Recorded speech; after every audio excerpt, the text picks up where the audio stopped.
Hey everyone, thanks for joining us today on the podcast. Today we are going to be talking a little bit more about homeschooling or alternatives to traditional school, but today we're looking at the flip side on why parents are choosing not to homeschool. So last week we talked about the big reasons why parents are wanting to homeschool.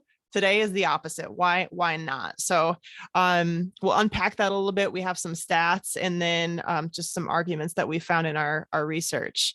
So let's jump in. Some of the reasons why parents are choosing not to homeschool. One of the biggest things, 46% of parents did not want to disrupt the children's friendship relationships from school. And again, this is coming from Think Impact, one of the same sources that we used last week. So 46% parents did not want to disrupt the children's friendship relationships from school. Interesting. Yeah, That makes sense, does. right? School is a Yeah. place where we form lasting friendships. Yeah, I think that's a big part of a child's formative years as well. So I think that's valid that that's a parent's concern. Right. Yeah, 100%. I think back, gosh, one of my oldest friends I met in first grade. First grade. I mean, that's a long friendship. So definitely a Yeah. valid concern. I mean, school is a great place to forge friendships. You know, if you choose to go an alternative route, you have to go out of your way to create space to be able to forge those friendships. Well, and I think in a world that's more and more geared toward not fostering relationships, right? Technology is isolating us, those type of things. It's harder for kids to kind of form those social bonds. It's harder for a kid to just walk up and say, oh, hey, you're in my class, or oh, hey, I've seen you here, let's be friends, because it's such a digital world that some of those soft social skills are getting lost. So taking that opportunity from a child would be concerning. I could see why parents would be hesitant to do that because of just the nature of how society is right now. There are a ton of groups on Facebook and social media where families are doing like homeschool co-ops or online learning co-ops because it was recognized that this is something that could be lacking. Yeah. So there is work that many groups are doing to make that not an issue, but it's up to the family to get involved in that. So where like in traditional school, you don't really have a choice. You're just immersed in that environment. If you are choosing to homeschool, now that falls on your shoulders to join one of these groups and get involved so that your student does have a chance to continually meet with the same groups of people. So it's not just about getting involved in many different groups and meeting new people. It's about having the opportunity to meet with the same people over and over to develop actual friendships, not just Yeah. social skills, but friendships. So it is a something to consider, because if you're choosing to go this route, now it's on you. It's on you to create that environment. Well, and I think that's kind of the beauty of, some online programs. Like we founded our school with this intention of let's have it be relationship based. How can we help students connect to teachers and their peers and finding innovative ways for them to still feel that connection to peers and have worthy social interactions, even though they might not be, face to face in person all the time. There's still those opportunities to interact and work on those social skills. So if that is a concern for parents who, are considering homeschooling, then try to find an online program that would allow for those opportunities for your student to interact with adults and other peers, as well as maybe finding some of those co-op groups of, oh, hey, your student is also doing online learning. Great, let's have them get together and they can have kind of a social group, right? I think it's on the parents, like you said, to kind of find those opportunities, but also do your research and find a school online that supports those opportunities as well, Mm-hmm. because it can be very isolating to just feel like you're on your own in online learning. And so finding a program that supports your student is huge, I think. That's what I love about MPA is every student gets a mentor that's a certified teacher. So you have a chance to build up that relationship with a teacher, sometimes more so in an online environment than in a traditional school. because you're not one of 15 to 30 kids. When you meet with your Yeah. teacher here with us, it's just you and your teacher. So you get a chance to actually get to know each other, talk about the things you're struggling with, and, what you need help with as far as academics go. And, the teacher gets to learn a little bit about your interests, which is really cool. So definitely big on relationships here. Yeah, for sure. And again, some programs do that online, others don't. So if that's Mhm. something that's important to you, yeah, do your research, do your homework, and find what's gonna maybe work best for your student, right? Right. Um, yeah. So The, and the then next stat is the next stat kind of ties in with that. mhm, So yeah, 42% of the parents felt that the child would not be well socially prepared for the outside world if they were being homeschooled. yeah, yeah, totally. And again, that's a valid point, right? I think that's kind of been the stigma around homeschooling for so long is, oh, well, they're socially awkward. They didn't get the opportunities to interact. But again, kind of like we mentioned in last week's episode, that those that are homeschooled, the statistics were kind of shocking that they were well prepared for school and they were above grade level and performing better, right? And so, I mean, it's the trade-off, right? What's more important, I guess. And then also, along these, say, another 42% of the parents did not see the need to disrupt the children's progress at school, which that also seems like a valid concern, right? If they're doing well and they're succeeding at school, it's that fear of, well, if I pull them now, is that going to set them back? Am Hmm. I going to just disrupt the progress they're making? They've got a system, they're doing well.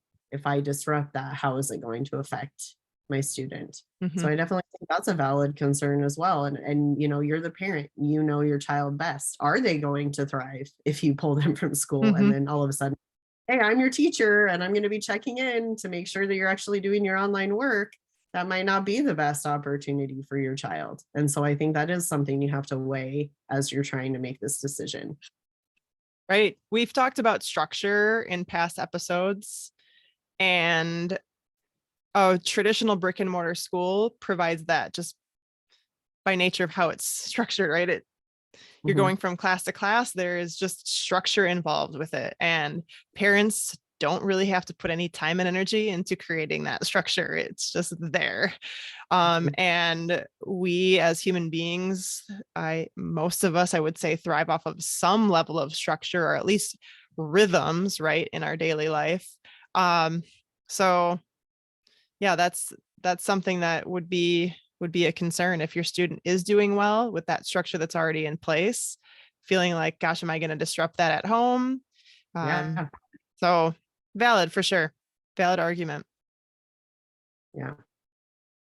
I think there 37% of parents agreed that it would be difficult to coordinate between work and homeschooling. yeah. And along those same lines, another 30% just felt they were simply not up to it, while Mm. 35% thought it would challenge them to manage their time properly.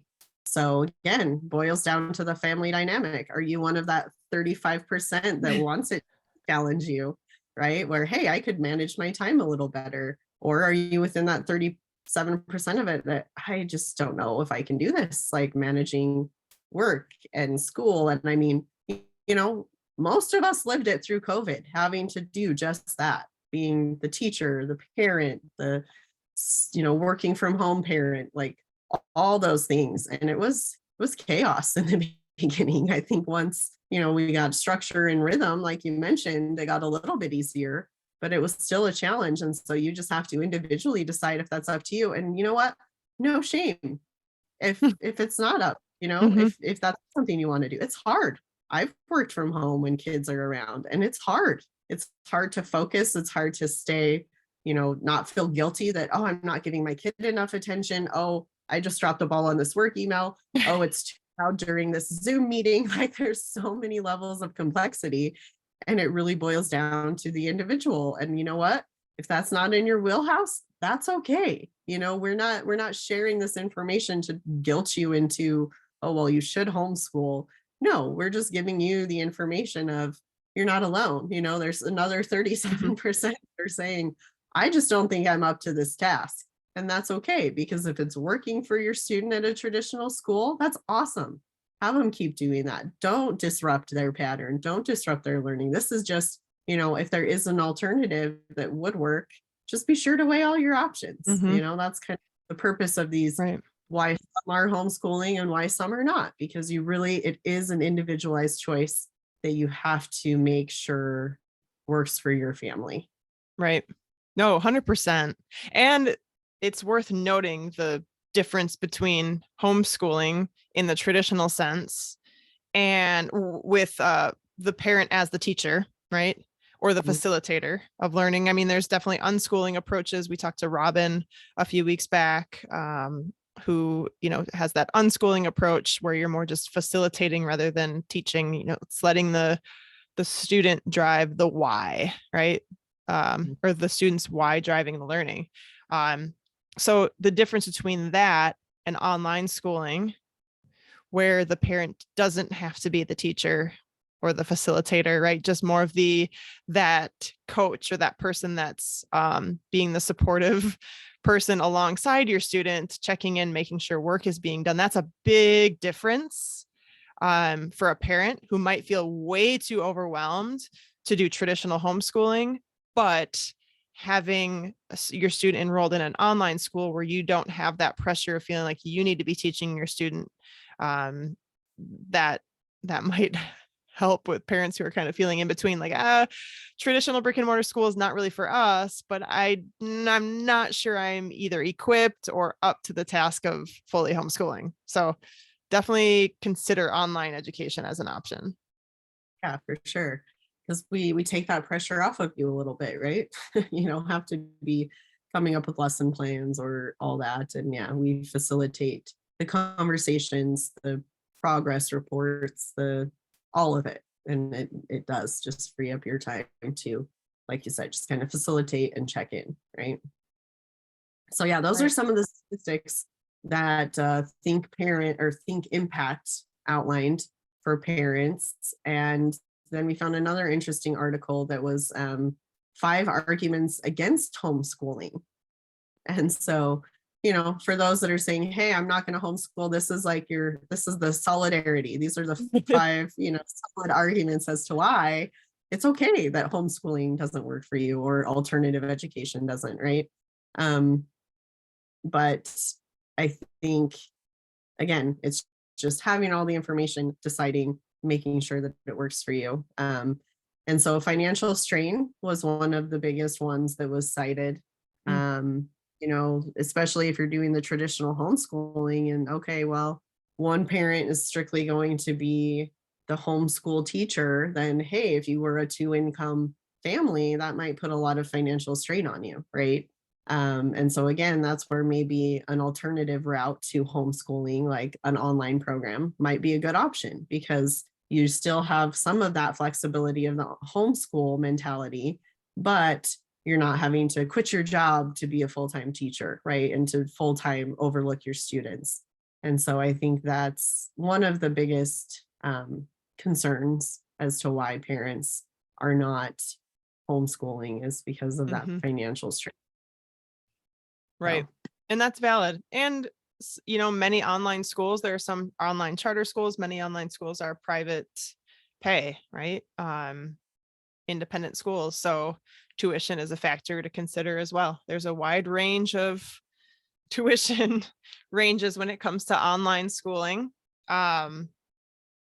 Anywhere from, a couple thousand a year up to 30,000 a semester, right? Depending on what you're looking for. So there's a wide range, and it's definitely something that families would consider when making this decision. Another one was lack of qualification. mm, So parents feeling like maybe they aren't fully qualified to teach their student, mhm, um, which is a valid concern. Um, the thought of having to hire tutors in your home to help with certain subjects that you just don't feel comfortable teaching your student. That is a big reason why parents would say, you know what, I'll just leave this to the teachers, right? I don't want to have to worry about this. I don't want to have to stress about it. Just go to traditional school and we don't have to worry about it. You have teachers there that can help you. So Yeah. Well, and I think that ties back into the first concern of financial strain, right? If you're not in a position where you can afford to pay those tutors, then is it really worth it to homeschool? Maybe not, right? Because I don't have the financial resources to pay for that. I'm not qualified to teach it, all those type of things. And then another big argument for homeschooling was, we've kind of touched on this a lot recently, that lack of peer socialization. So they don't have those opportunities to interact with their peers like they would in a traditional, school setting, when they're, hey, I'm at homeschool all day, and then my friends get out of school, and then I can maybe have an opportunity to meet up with them. Or maybe there's not a lot of homeschoolers around you, so you can't form a co-op, right? There's this level of, oh, are they going to get enough socialization to where they can thrive in society and learn these social cues? I get why that's a valid concern for families. I grew up in the era where homeschooling was kind of I don't want to say taboo, but it was kind of a foreign idea of, mm-hmm.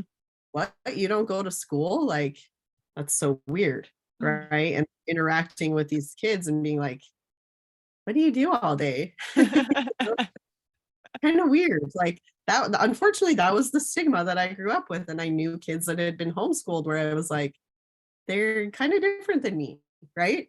And that was the stigma. And so I get that this peer socialization is such a real concern for parents, especially when you hear stories like mine, where that used to be how it was. They didn't have a good system for co-ops and groups and things like that, because it was so foreign and not that many people homeschooled. Now, Western society has just expanded and blown up with this idea of, hey, let's homeschool, let's unschool, let's do online schooling, hybrid learning. Like, there's so many models of ways to do it at home that I don't think that's as big of an issue as it was. But again, individualized to the family. If you are in a rural area and there's not groups around you, okay, yeah, leave your kid in school, because that's where they're going to get their social interaction, right? Yeah. Yeah. The other thing to consider is just the change in technology since we were kids, right? Like you could be a part of so many interest groups and connect with people online, and where we're super big on having in-person relationships, right? Because we need those. We human beings need solid personal, right? Face-to-face relationships. But sometimes we don't always have the opportunity to do that. And man, Zoom, Google Meets, like all the, these video conferencing tools, like this is such a great thing. We couldn't do what we do at Mountain Point Academy without having these tools. So I can be across the country and still meet with my best friend, right? Every single week. And it's just really neat. So definitely a concern though to keep in mind, or at least one of the ones that we came across in our research.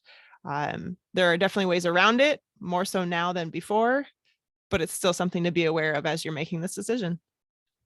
Yeah, for sure.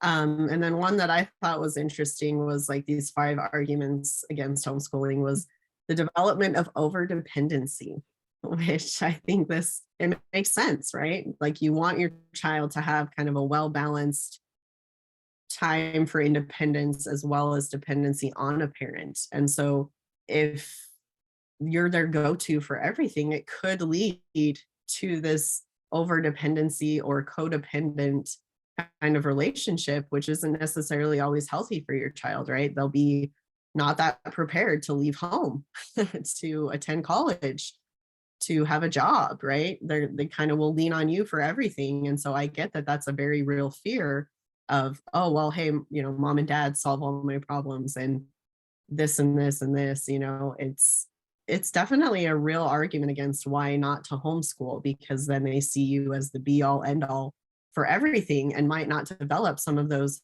independent skills on their own, where they're having to be in a situation where, oh, mom and dad aren't there to back me up. I have to figure out how to handle this, right?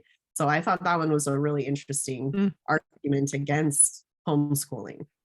I think it comes down to how you approach it in your own home. Yeah. right? It keeps coming back to that, is Yes.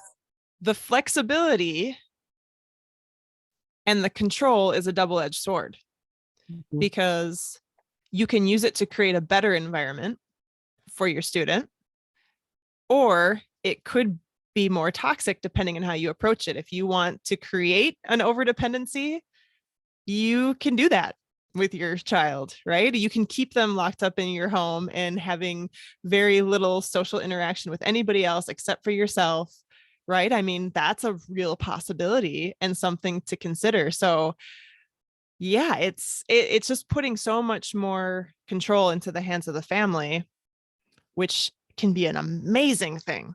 Yeah. Amazing, because you can just completely tailor the experience to your student to have this rich experience full of hands-on learning and getting out into the world and, having these great experiences, or it can just be the complete opposite. Yeah. So you make it what you make it. Yeah, for sure. And again, this is no shame to those parents that have chosen not to homeschool. I don't Right. know that I would have it in me to be a homeschool mom, like it's an opportunity to step away, get the things done you need to get done, and then come together with the kid at the end of the day. So these are not, judgmental statements. These are just, hey, Mm-mm.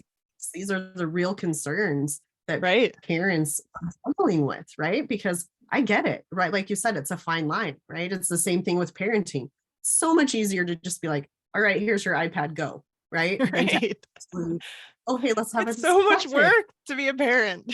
Much work. It's so much work. And that's the thing. And that I think leads into the final argument against homeschooling or non-traditional Mhm. schooling is the excessive stress on parents, right? It is. It's hard work. It's consistency. It's follow through. It's so many things, right? It's all the things that would take. It's time away from work to help the student. It's time away from maybe some of your other kids if one of them is really struggling and they need more attention, right? Like there's so many factors to consider, and stress, I think, is one of the biggest things in society that we need to learn to manage better, right? Because a lot of us are burnt out, overworked, overwhelmed. And if that's already you, then hey, becoming a homeschool parent, probably not the best choice for you, right? And every family is unique, every child is unique. You just really have to weigh out the pros and cons to see if it would be right for you. But make sure you've investigated it thoroughly, taken all of the information, and considered all the options before you just, yeah, I'm going to do this, right? And then you're deep in it, and then you're like, I should not have done this. So I think that's the point of us having these episodes, is to show, here's why it could be good, here's why it could be bad, right? And again, no judgment. Every family is Mm. different, every situation is unique, and you just have to figure out what's going to work best for you. Because I mean, I'm the product of a public school education, and I didn't think there was anything wrong with that, right? Like the traditional school system worked well for me, Yep. but I was that average student. I wasn't the super accelerated or the really struggling behind. So it worked for me. And so, not every family has those situations, and you have to just kind of take into account what's going to be best for each kid's needs, Mhm. and hey, you send 3 of your kids to public school, but one of them needs homeschooling, right? And that's totally fine too. Again, what works for you? Have that discussion as a family. Explain it to your kids. Well, so and so gets to homeschool because of XYZ. You get to do this because of XYZ, and that might not work for your family. Yeah. No, it's so true. And I agree. There is more stress that goes along with it, um, because there are a lot of parents that feel like they need that break. And it's just a really exciting time when you get to send your kids off to school. Oh, like, oh my goodness, I have some time, right, to get some things done that I need to around the house, or do the work that I need to do, or whatever it may be. But some actually look forward to when they can get their kids out of the house and get them into school, because they need that time. And that's not a bad thing. If that's you, there's nothing wrong with that, right? It doesn't mean you're a bad parent or anything like that.